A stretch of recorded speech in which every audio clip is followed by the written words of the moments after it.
Hey guys, it's your girl Lacey. I'm here with another review for American Horror Story Murder House. So this is season 1, episode 3, and we're gonna jump right into it. So the episode starts in '83, and Myra is cleaning up, and Constance's husband is trying to fuck. Apparently, they had an affair before. She wasn't feeling it anymore. Um, he was trying to bribe her with a car because he's a car salesman. Myra was like, I don't want you. I was lonely. It was a terrible decision. I'm not trying to fuck with the shit. Just leave me alone. So then he goes on and proceeds to rape Myra. I'm like, well, goddamn, man. It's never that deep. So then Constance comes in. She shoots at the mirror.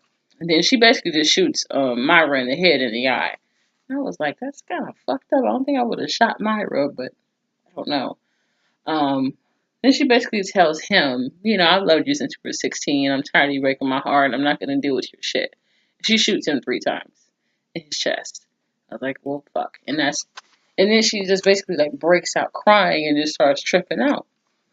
And she shoots him. Then she lays on his chest. I'm like, or lays next to him. I'm like, why don't lay next to him? I wouldn't. You got his DNA all in your hair. You got, I don't think it's easy to get blood out of blonde hair.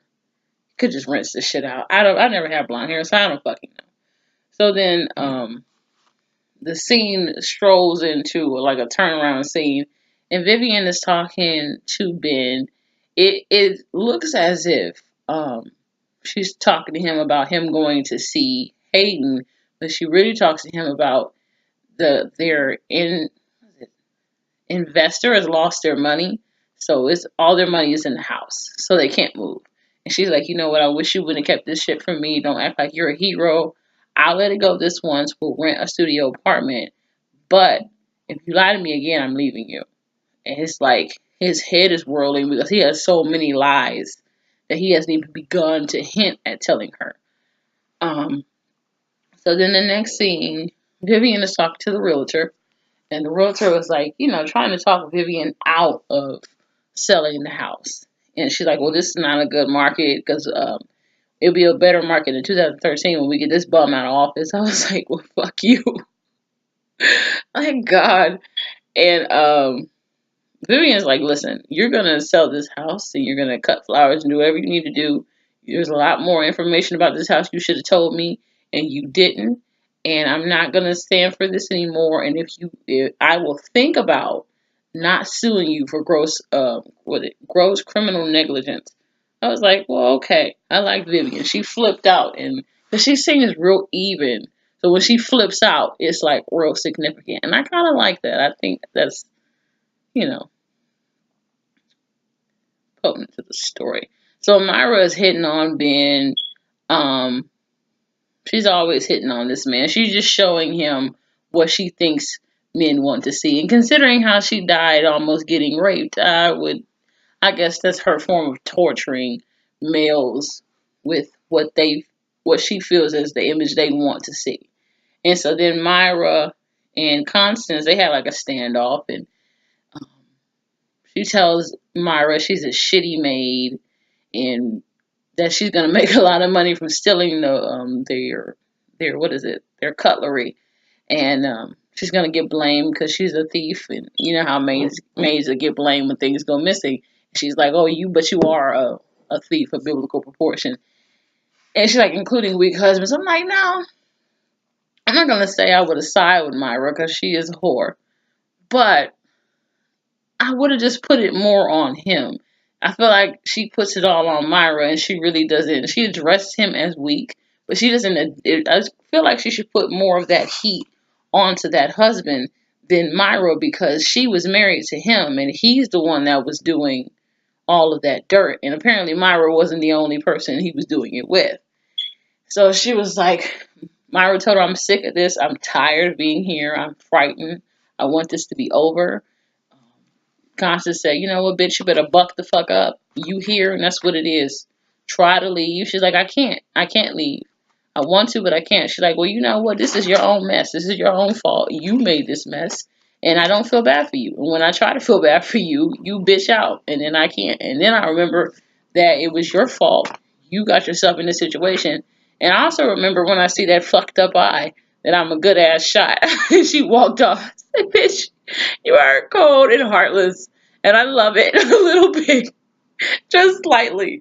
I was like, oh god, that's fucked up. Some shit I'll say to somebody when I get old.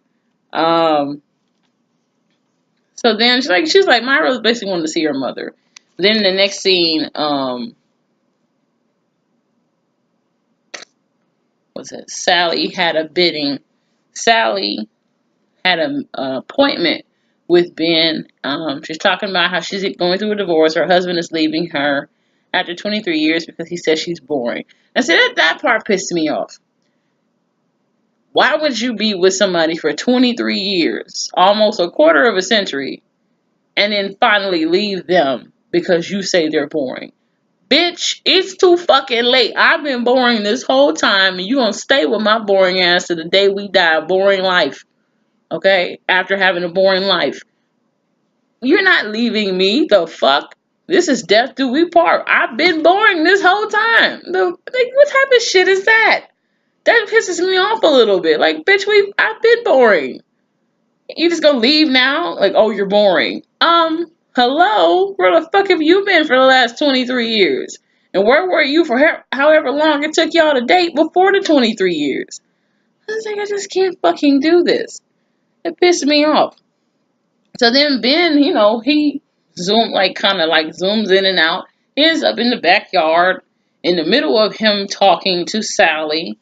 And then he comes in the house. Myra's scrubbing the floor. She's giving him a little back coot shot. She looks nice. I like those stockings. I don't know where you get those shits, but I like the stockings attached to the underwear. Those are cute. Um, I'm sorry, I like shit like that. But so she's like enticing Ben, and she's scrubbing up blood off the floor. He's like, "What the fuck is that?" She's like, "I don't know. It ain't my blood." Being a smart ass and shit. um, she keeps trying to hit on him.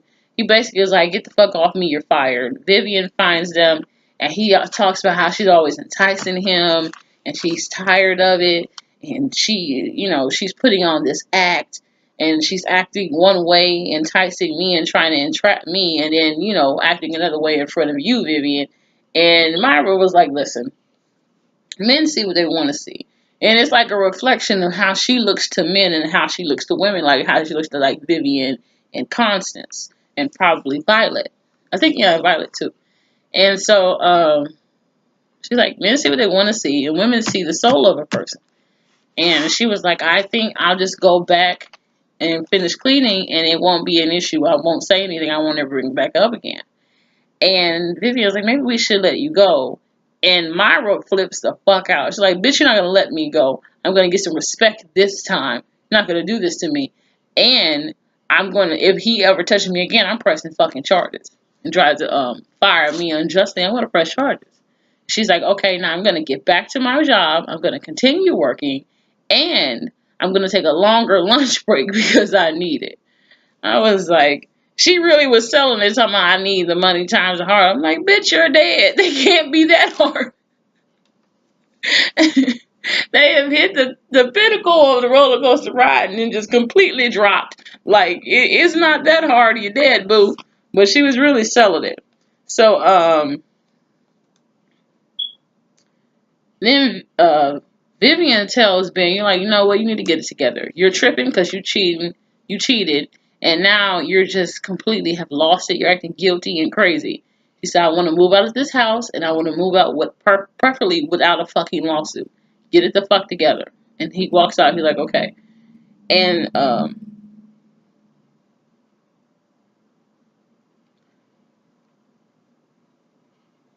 let's see the next page of notes. Damn, there's 3 pages. Shit. So then Vivian is outside. She starts gardening. And then the tour for the Eternal Darkness comes by. I was like, what type of shit is this? And I was like, okay, well, this is LA. There are a lot of ways to make money. Like that is very inventive. They stop by her house and they start talking about on the next, this is the murder house. And she's like, what the fuck? The murder house? And then the next thing, Ben and Violet, Violet is smoking. She puts it out because her dad busts her. And then he's like, relax. I'm not gonna, I'm not gonna go in on you. And he's like, I'm sorry for what happened to you and your mom last week. And I'm proud of both of you for the way you handled it. And if you ever need to talk to somebody, and she was like, Dad, I'm not gonna talk to you. He's like, oh, of course not. I'm too expensive. And they started laughing. It's like, when your dad has a little funny moment. It's like, okay, yeah, I like that one. Okay. And so then he's like, it's okay. It's going to be okay. I'll get you somebody to talk to. She's like, okay, I'll think about it. He walks in. Tate comes in up. And he's like, you got a good ass dad. You're really lucky like that. And then she starts smoking again.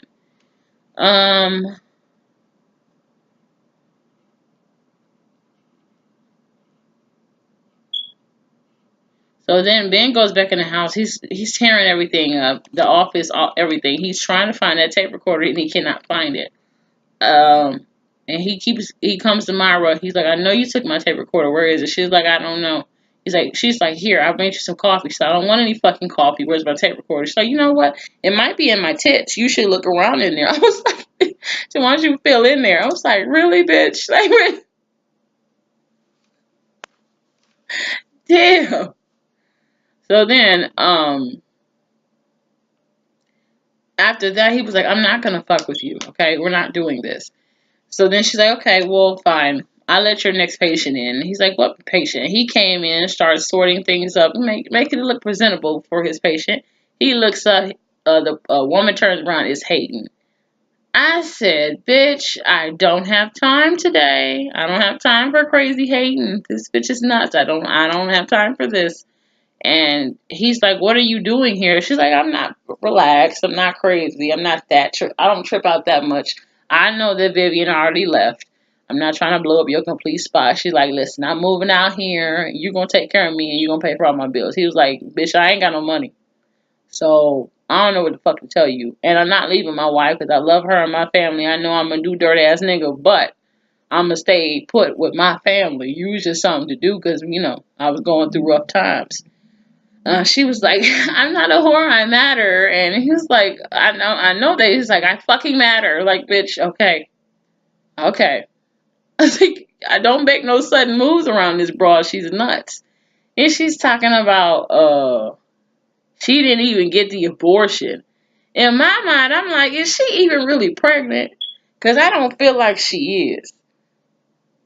But I don't know. I was just like, did she take the pregnancy test inside, while you can see it? Because that's like, I just don't feel like that's the type of bitch that actually is pregnant. I just think she's just saying the shit. I don't know. So then, Detective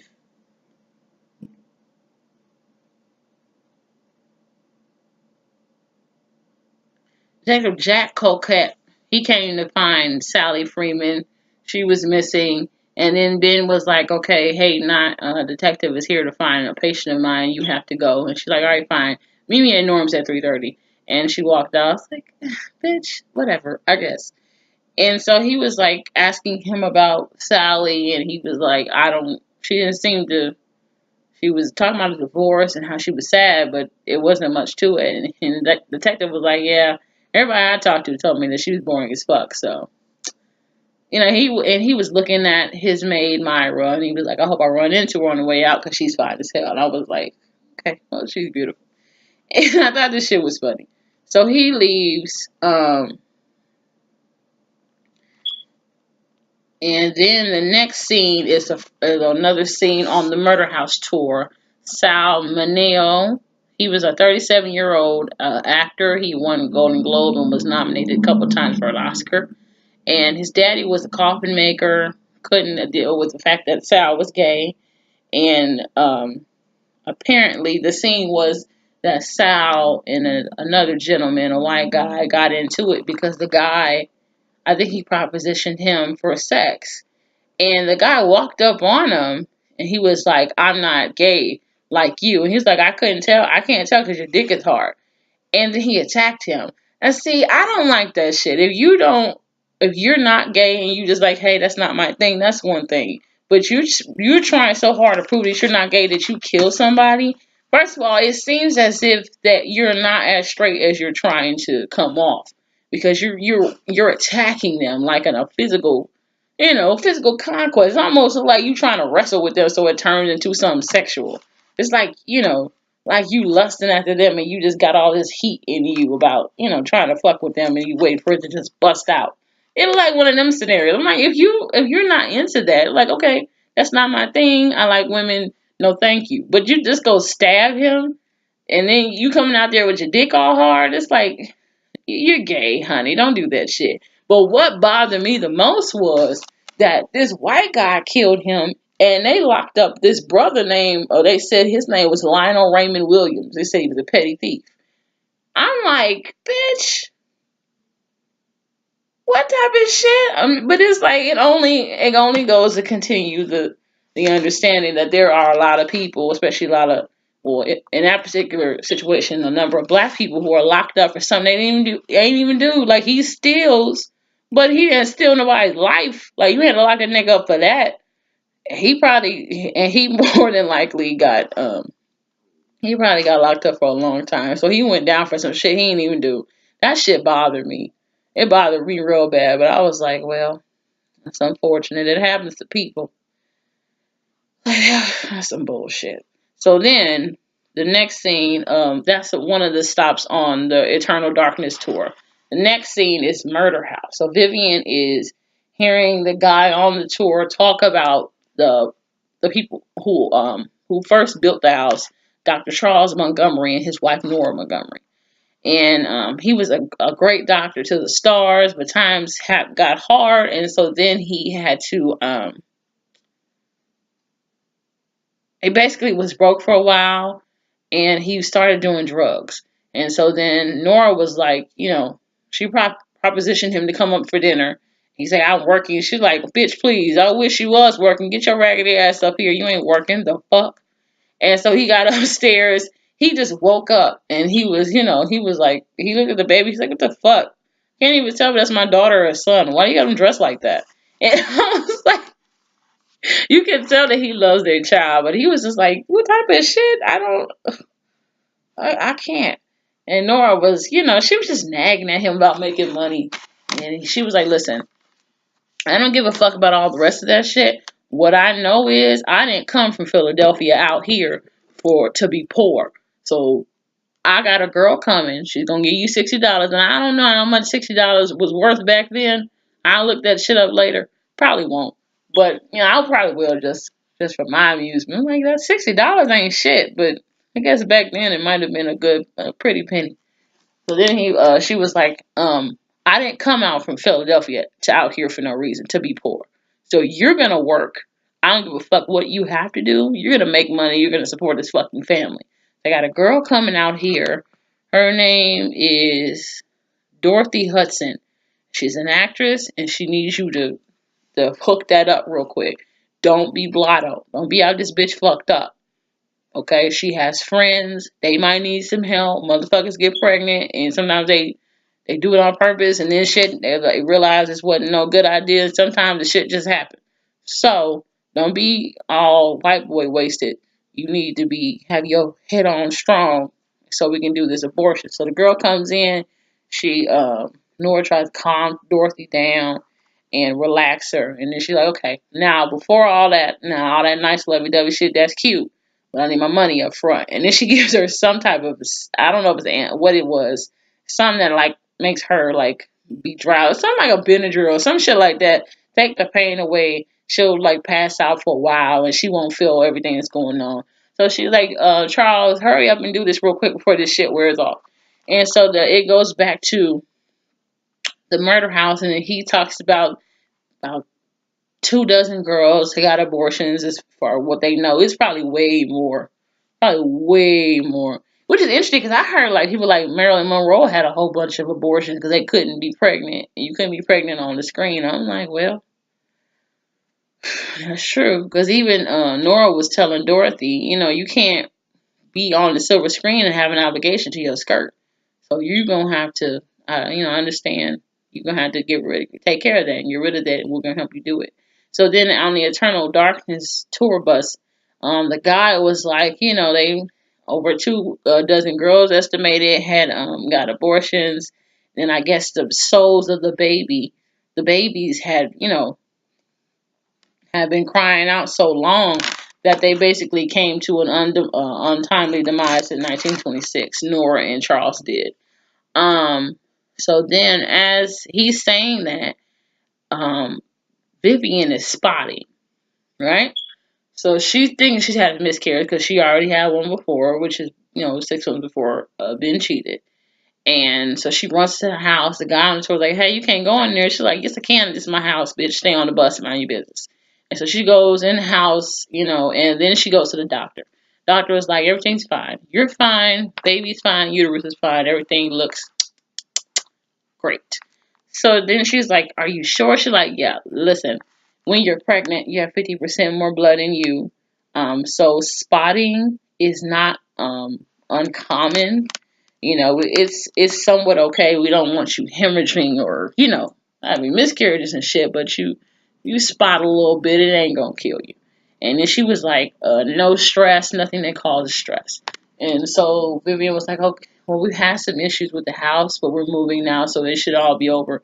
The doctor tells them what they absolutely didn't want to hear.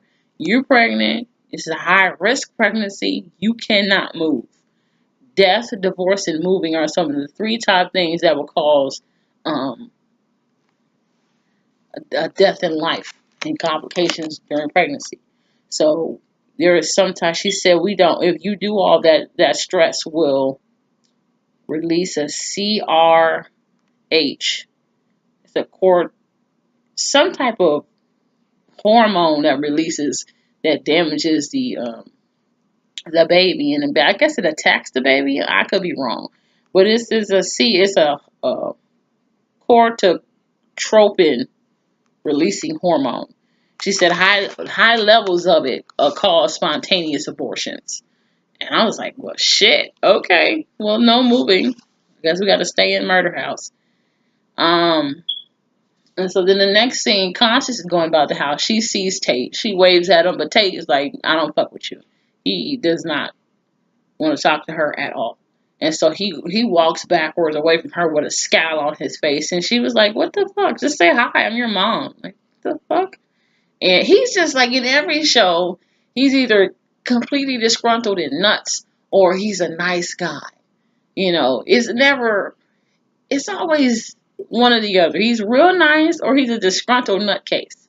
It never fails. This one, he's a disgruntled nutcase. The second one, what is that? Asylum, he was nice. Coven, he was nice till he died, but he was so nice when he came back. Then Freak Show, he was nice. Hotel, nutcase.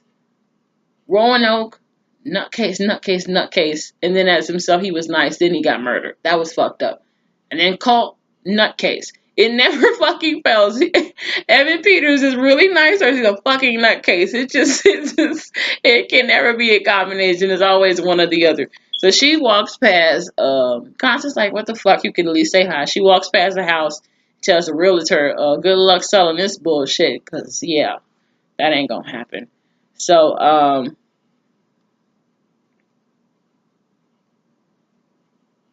now what's the next scene?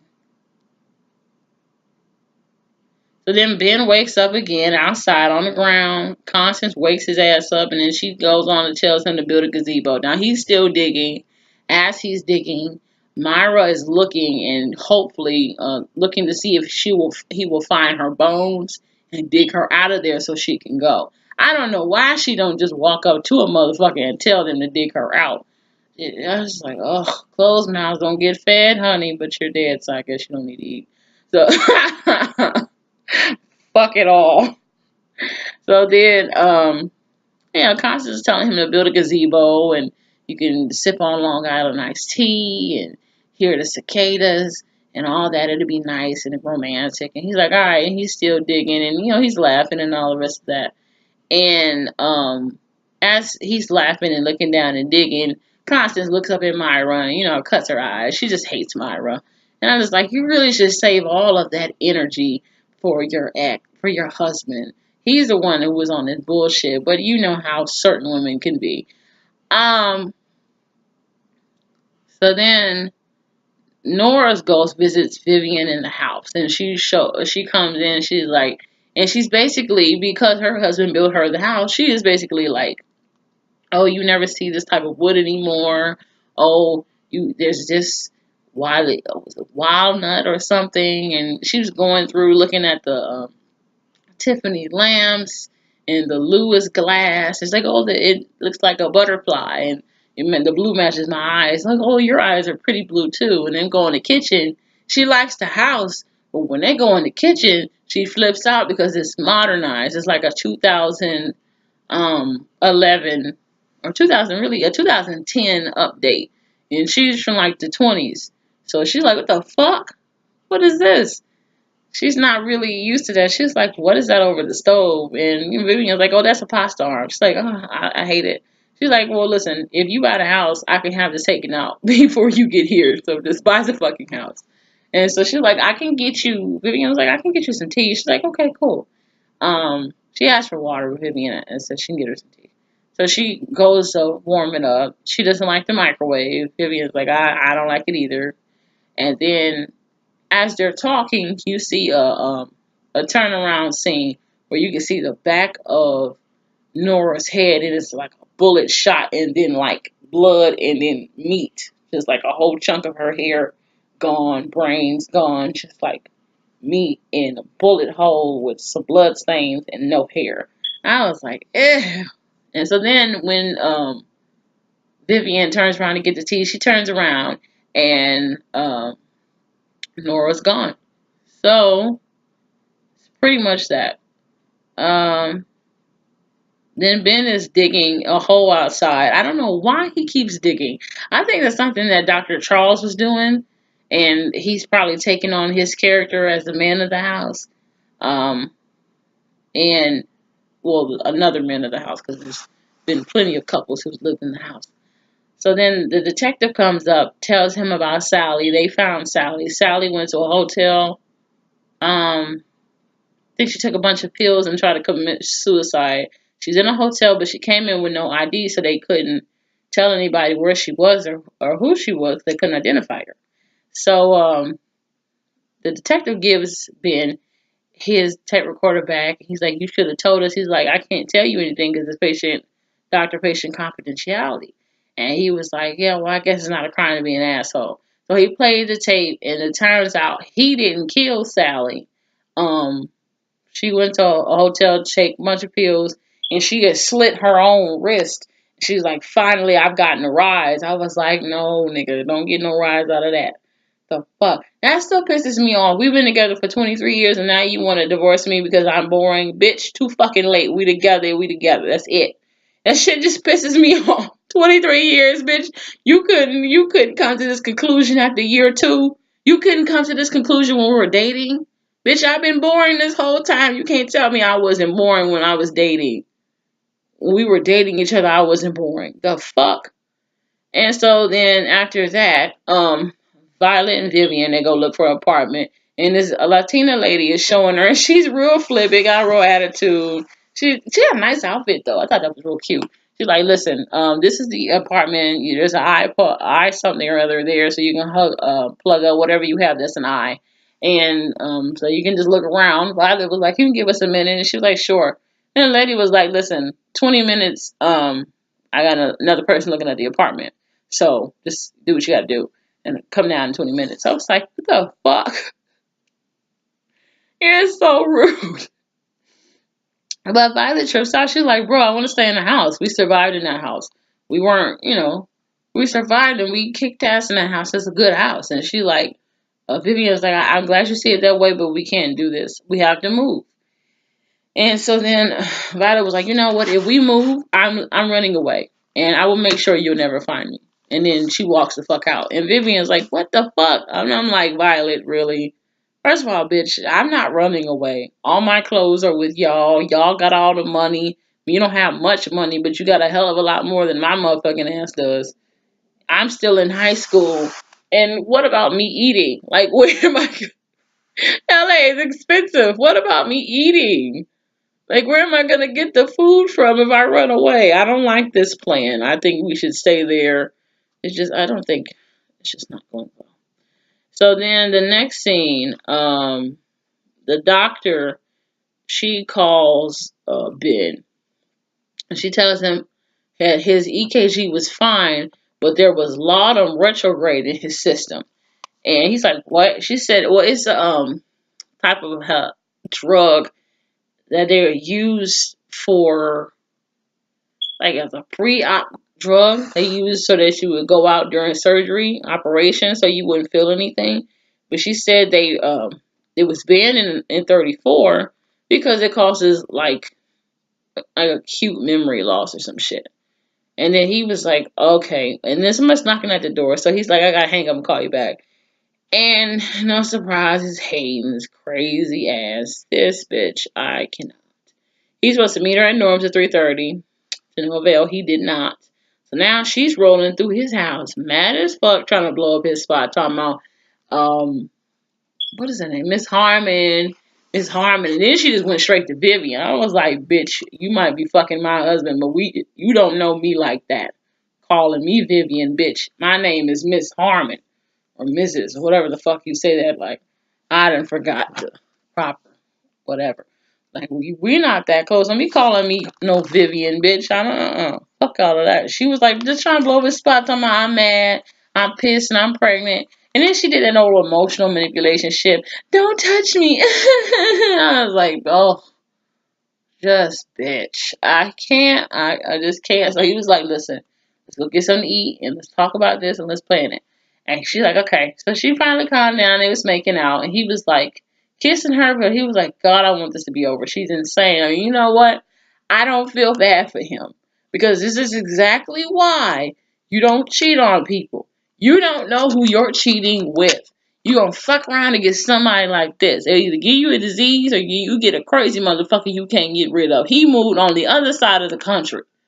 And she still came to his ass mad, talking about you left me. My family they had a home invasion. I couldn't just stay with you. Shit wouldn't have looked right. Now, personally, I think he should have stayed with her and made sure she got them walls scraped up real good and paid the doctor an extra 100 to slice so she can't get pregnant again. Because, bitch, I'm not going to deal with this. Okay? So, if she ever comes acting crazy, you can act like it never happened. So, I would have stayed to make sure she got that fucking abortion. But that is just me. So they go out. She's like, okay, I'm starving. We're going to go to eat. I don't want a big, thick, juicy. And then, bam, Larry Harvey with his two-faced looking ass and all crunched up and shit from burning himself or whatever story he got about his injuries this week. Motherfucker beat her in the face with a shovel. Now, normally, I wouldn't give a shit. I don't think it's cosmic justice. You know, you was trying to fuck me and you got fucked over. It is what it is. But my problem with it is with Murder House, when a motherfucker die at the house, they stay there. I don't need this bitch staying here. I don't need it. Vivian will be somewhere peeing at 2 in the morning and she'll just wake up and be like, I fucked your man and then his friend killed me. Like, bitch, what? Like, oh yeah, I'm in the backyard. I'm underneath the gazebo. Like, no. We don't need Hayden to die on the property. Okay. Personally, we need Hayden to die in the street and make it look like she got ran over. That's what we need. I was like, oh. So then Larry was like, listen, I need that $1,000. I'm gonna handle this for you. Don't be touching her because you're taking the DNA bath, but I need that $1,000. And I was like, you know what, bitch? Okay. So, he goes in the house because Larry says he's going to handle it, and he does. He goes in the house and he starts vomiting, and then he comes out, and then I think he goes to the store, and then he starts building a gazebo, laying the cement, putting up the perimeter, building the gazebo up, putting in the little gate, putting in the roof, all that, and then, what's her name? Vivian comes out with a Long Island iced tea, and it seems all nice or whatever. And then that's basically the end of the show. And the last scene is there. Vivian and Ben are sleeping. Nora is on the side of Vivian's bed and about trying to touch her belly. And then Vivian rolls over. And then you see that gunshot in the back of her head. So I think it's leading into Nora might want Vivian's baby because she can't find her baby. So, because he on the Eternal Darkness tour, he didn't exactly say what happened to their baby. I think they'll talk about it later in the season, but he just said that they it came to an untimely death. But that's that, and I'm going to do the Gianni Versace review, and I'm probably going to do another horror murder house review in the hotel too. So I'll see you guys in a little bit. I love you. Bye.